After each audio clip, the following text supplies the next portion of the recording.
अस्सलामु अलैकुम वरहमतुल्लाहि ताला वबरकातुहू। आज मैं एक बड़े अहम मौजू पर बात करने के लिए आया हूँ और आज हमारे पास मौलाना अब्दुल सुभान साहब भी आए हुए हैं, कारी सिराज नूरी तशरीफ़ रखते हैं। बड़ा अहम मौजू है और कई दिनों से वो सोशल मीडिया पे छाया हुआ है। एक फतवा जामिया नईमिया मुरादाबाद से शाया हुआ और जिसमें मुफ्ती साहब ने बहुत बेहतरीन बात कही और उन्होंने बहुत अच्छे अंदाज में समझाया।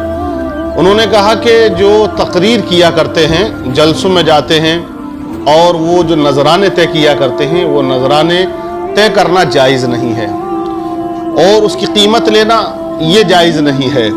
ये बहुत बेहतरीन बात कही। हालांकि उसमें इख्तलाफ भी है, कुछ उलमा का कहना है कि वो जायज़ है, उन्होंने कहा कि ये नाजायज़ है।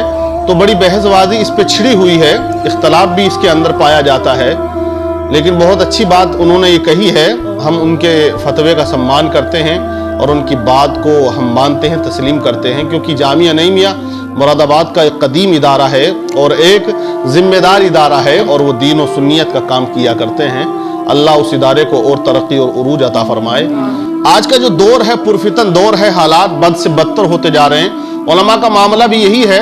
मैं ये कहूँगा कि कोई भी किसी के फतवे से एकदम इत्तफाक नहीं रखता है, इख्तलाफ बहुत ज़्यादा है। और हमारी जो माजरत के साथ ये बयान करना चाहूँगा कि हमारी लाइन के अंदर, हमारे स्टाफ के अंदर और हमारा जो मामला है वो बहुत ज़्यादा संगीन होता जा रहा है, जिसे हसद कहते हैं। ये सबसे ज़्यादा हमारे अंदर पाया जाता है। आप जगह जगह आप देख लें, मैंने तो ज़्यादातर सर्वे ही किया, जहाँ मेरे रिलेशन में लोग हैं पाए जाते हैं उलमा, तो उनका कहना ज़्यादातर यही है कि हज़रत यहाँ बड़ा इख्तलाफ है, उलमा में इख्तलाफ है आपस में। हालांकि अब इस पे कमेंट भी आप कर सकते हैं, कहेंगे ये बातें सोशल मीडिया पे करने की नहीं होती हैं। लेकिन मेरे भाई, ये जो दायरा है बढ़ता जा रहा है, इख्तलाफ का जो दायरा है वो बढ़ता जा रहा है। इख्तलाफ से हमें कोई हरज नहीं है। इख्तलाफ हर वक्त हर दौर में रहा है, हर ज़माने में इख्तलाफ रहा। जिंदा कौमों के अंदर इख्तलाफ होता है, मुर्दों के अंदर कभी इख्तलाफ नहीं होता, ये भी याद रखिएगा।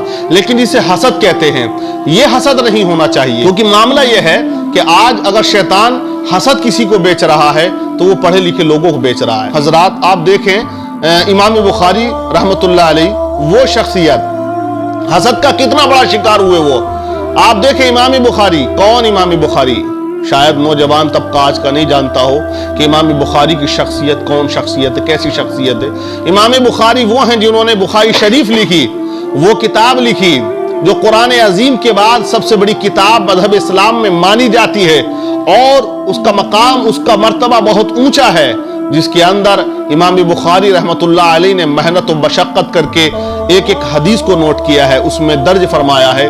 वो इमाम बुखारी इतने बड़े आलिम दीन, इतने बड़े बुजुर्ग, इतने बड़े अल्लाह वाले क्या कर रहे हैं। आप देखें निशापुर की सरजमीन पर बुखारी का दर्स देते थे, हदीस सुनाते थे। बहुत से उलमा उनसे हदीस सुनने के लिए, पढ़ने के लिए आते थे। बेशुमार उनके शागिर्द थे हजरत, तारीख में आया है बेशुमार बड़े बड़े जय्यद उलमा उनके शागिर्द बने हुए थे। लेकिन हसद पैदा हो गया, पढ़े लिखे तबके के अंदर हसद पैदा हुआ और उन्होंने इमाम बुखारी के खिलाफ एक प्रोपेगेंडा चलाया। उन्होंने कहा कि कुरान खल्क है या गैर मखलूक है, इसी पर बहस होती रही और वो इख्तलाफ का मामला बढ़ता चला गया, दायरा बढ़ गया, अवाम कुछ खिलाफ हो गई, कुछ इत्तफाक के दायरे में आ गई। तो ऐसा इख्तलाफ हुआ कि इमाम बुखारी रहमतुल्लाह अलैह ने निशापुर को छोड़ दिया और आप बुखारा की सरजमीन पे आ गए और वहां आपने हदीस का दर्स दिया, लोगों को जाम पिलाए तौहीद के, लोगों को मोहब्बत रसूल का सबक देते रहे, हदीस सुनाते रहे, लोगों को हदीस सुना सुना कर इश्क रसूल से शर्शार करते रहे। लेकिन वहां पर भी वक्त का जो हाकिम था, कुछ पढ़े लिखे लोगों ने उसको चढ़ा दिया और उनके खिलाफ फतवा ले लिया और उसी वक्त उनको शहर बदर कर दिया गया। इमाम बुखारी ने बुखारा छोड़ा और अपने आबाई वतन समरकंद के लिए आपने अपना सफर शुरू किया। लेकिन उनके पहुंचने से पहले वहां फितना पहुंच गया, रास्ते ही में आपको खबर मिल गई, तो आपने ऐसी एक बस्ती में कयाम किया और वहां बैठकर आपने दुआ की, मौला इतनी बड़ी सरजमीन पर क्या मेरे लिए जगह तंग हो गई है? ए मौला اب میں یہ چاہتا ہوں کہ بس اس دنیا سے میرا انتقال ہو جائے۔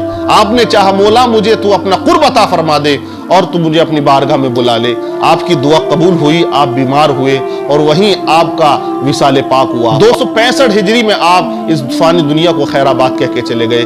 تو یہ حسد ایک ایسی چیز ہے کہ یہ بالکل عوام کو بگاڑ دیتی ہے اور مسلک کا نقصان ہوتا ہے۔ تو میں یہ کہوں گا کہ مفتی صاحب نے جو فتویٰ دیا بالکل اتفاق رکھتا ہوں، لیکن اختلاف ہے، جو لوگ کہتے ہیں جائز ہے، لیکن یہاں پہ ہمیں یہ بھی سوچنا ہے آج اماموں کے حالات کیا بنے ہوئے ہیں۔ آپ دیکھیے اماموں کے حالات کیا بنے ہوئے ہیں۔ ارے آپ اچھا مکان میں رہتے ہو، اچھی شادیاں کرتے ہو، اچھا کھانا کھلاتے ہو، لیکن ایک امام کیا کرے؟ 10,000 کی تنخواہ، 5,000 کی تنخواہ۔ میں کہوں مراد آباد کا ہی آپ سروے کر لے، خاص شہر کا، وہاں کی مساجدوں کا حال یہ ہے، لوگ بتاتے ہیں۔ اور جو ائمہ امامت کر رہے ہیں، جو عہدے پر فائز ہیں، انہی کا کہنا یہ ہے 2,500، 3,000، 3,500، 4,000، 5,000۔ کیا ان کے خلاف بھی کچھ بات آئے گی؟ میں کہہ رہا ہوں فتویٰ مت دو، لیکن ایک یونٹی کے ساتھ پورے شہر کو بلا کر دعوت دے کر اس بات کو رکھو کہ آج کے اس مہنگائی کے دور میں، اس مہنگائی کے وقت میں ایک امام کیا کرے گا 5,000 کی تنخواہ میں؟ کیا کرے گا وہ 6,000 کی تنخواہ میں؟ کیا کرے گا وہ 10,000 کی تنخواہ میں؟ کیا کرے گا وہ 8,000 کی تنخواہ میں؟ ڈیوٹی 24 آورز، یعنی کہ 24 گھنٹے کی ڈیوٹی، اتنی سخت ڈیوٹی ہے کہ دیش کا جو جوان ہے سرحد پر، اس کی بھی اتنی سخت ڈیوٹی نہیں ہے۔ ان کی بھی ڈیوٹی چینج ہوتی رہتی ہے، بدلتی رہتی ہے کہ 12 گھنٹے اس کی، 12 گھنٹے اس کی، لیکن یہاں تو امام 24 گھنٹے تعینات رہتا ہے۔ ارے دیش کا جوان اور مسجد کا امام، آپ دیکھیں کہ ان کی کتنی سخت ڈیوٹی ہوتی ہے۔ وہ ہماری سرحدوں پہ ہمارے ملک کی حفاظت کیا کرتے ہیں، لیکن ان کی سیلری تو گورنمنٹ نے کم سے کم اچھی کر رکھی ہے، 50-60 ہزار 70 ہزار تک ان کی سیلری ہوتی ہے۔ لیکن یہاں 24 گھنٹے ڈیوٹی ہونے کے باوجود کتنی تنخواہ، کتنی سیلری دی جاتی ہے؟ 36 خرافاتیں اس کے پیچھے لگی ہوئی ہے۔ کوئی کہتا ہے امام بڑے اچھے چمکیلے کپڑے پہن رہا ہے، کوئی کہتا ہے بول بہت رہا ہے، کوئی کہتا خاموش رہتا ہے، بولتا ہی نہیں ہے، کوئی کہتا کہ ادھر زیادہ بیٹھ رہا ہے، کوئی کہتا اس پارٹی کا سمرتھن امام کر رہا ہے، کوئی کہتا کہ گھر بہت جا رہا ہے، کوئی کہتا بازار میں بہت ٹہل رہا ہے۔ امام پر اتنے فتنے بازی، اتنے جھگڑے، اتنے فساد، اتنی خرافاتیں، کس کس کی نظر کو دیکھیں، سب کی نظر میں رہتے ہیں۔ اور اماموں کی کچھ قسمت بھی ایسی ہے کہ گھر سے باہر رہتے ہیں۔ ارے پریوار چھوڑا، بچے چھوڑے، اولاد چھوڑی، پڑا ہے ٹھنڈ کے موسم میں اکیلا تنہا کمرے کے اندر، نہ کوئی بیوی ہے نہ بچہ ہے جس سے 2 باتیں رات کو سوتے ہوئے کر لے۔ کیا کرے گا امام 10,000 میں؟ میں کہتا ہوں قوم، ارے ایک کوئی بڑی بات نہیں ہے، قوموں کی کوئی، آج قوم نے اماموں کی عزتوں کو پامال کر دیا ہے۔ بہت سی ویڈیو آ رہی ہیں، ایک ابھی ویڈیو کوئی ان پڑھ آدمی بیچارے وہ بیٹھ کر ویڈیو بنا رہے ہیں کرسی پر، کیا ہوگا؟ حقیقت یہی ہے کہ آنے والے وقت میں امام نہیں ملے گا، یہ یاد رکھیے گا۔ اگر تم نے آج عزت و قدر نہیں کی امام کی، اس کے وقار کو نہیں سمجھا، اگر اس کے اخراجات کو نہیں سمجھا، کون سمجھے گا؟ وہ تم سے نماز پڑھانے کا پیسہ نہیں لے رہا، تم نماز پڑھانے کا پیسہ نہیں دو گے، نماز پڑھانے کا پیسہ لینا بھی جائز نہیں ہے، اس کا فتویٰ بھی آپ لے سکتے ہیں۔ نماز پڑھانے کی اجرت لینا ناجائز ہے، نہیں لے سکتا ہے کوئی اجرت، لیکن اس کے وقت کی آپ کو جو ہے قیمت دینی پڑے گی۔ وہ اپنے وقت کی اجرت لیتا ہے، نماز فرض ہے، وہ اپنے گھر بھی پڑھ سکتا ہے، لیکن وہ تمہارے یہاں رہ کر جو وقت دے رہا ہے، جو ٹائم دے رہا ہے، وہ اس وقت کی قیمت لے رہا ہے، اور وہ تمہیں ادا کرنا ہے۔ اس کے بچے کی تعلیم ہے، ایجوکیشن ہے، تم شادی کرو، اچھا قورمہ، بریانی، قورمہ جنا کیا کیا دیتے ہو، اگر امام نہ دے تو 10 لوگ نہیں 36 لوگ کہتے ہیں کہ دوسروں کے گھر کھانے کے ہیں، اپنے گھر نہیں کھلا سکتا۔ کہاں سے کھلائے گا وہ 5,000 کی تنخواہ میں، 10,000 کی تنخواہ میں کہاں سے کھلائے گا وہ قورمہ روٹی بریانی؟ کہاں سے لائے گا وہ بلٹ، اور کہاں سے لائے گا الٹو؟ کہاں سے دے گا وہ سوئفٹ یا اسکارپیو؟ کہاں سے دے گا وہ؟ پھر قوم پر قوم انگلی اٹھاتی ہے۔ اگر وہ اچھا مکان بنا لے تو آپ دیکھیں کہ کس طرح حضرات اس کے اوپر انگشت نمائی ہوتی ہے۔ اگر اچھا مکان بنا لے لگا، اس نے جمع کیا اگر پیسہ، تو اس کے بعد کہتے ہیں چندہ کر لیا ہوگا، اس نے مار دیا ہوگا۔ تو اس طرح کی انگلیاں آج قوم اٹھا رہی ہے حضرت، اور پھر اوپر سے ہم آپس میں حسد کا جو سب سے بڑا شکار ہو جاتے ہیں۔ تو کہاں جائے گا یہ مولوی؟ کیا کرے گا یہ مولوی؟ تو ہمیں سمجھنا ہے، قوم کو سمجھنا ہے۔ میں کہتا ہوں کوئی بڑی بات نہیں ہے اگر 15,000 کی تنخواہ ایک مسجد والے دیں، کوئی بڑی بات نہیں۔ ایک مسجد سے ریلیٹڈ 100 گھر ہوتے ہیں کم سے کم، 100 निकाह हो जाते हैं एक मस्जिद से जो जुड़े होते हैं, जो नमाज पढ़ते हैं। आप अगर कैलकुलेट करेंगे एक महीने की तनख्वाह कितने रुपए आ रहे हैं? 5 रुपए।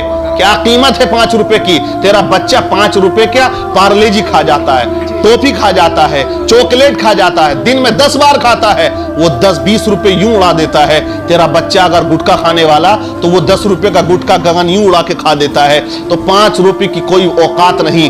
महीने में 150 रुपए एक बंदे पाएगा, लेकिन उधर इमाम के दिल को तसल्ली होगी कि 15,000 की, मुझे कोई बड़ी तनख्वाह नहीं बता रहा हूँ 15,000, ये तो एक नॉर्मली खर्चा है, हर घर का खर्चा है। आप देखें 100 आदमी अगर जो है हर जुमे को अगर 100 रुपए दे दें तो 40,000 रुपए। 40,000 अगर 100 बंदे हर जुमे को अगर दे दें 100 रुपए भी तो बहुत बड़ी तनख्वाह हो जाएगी।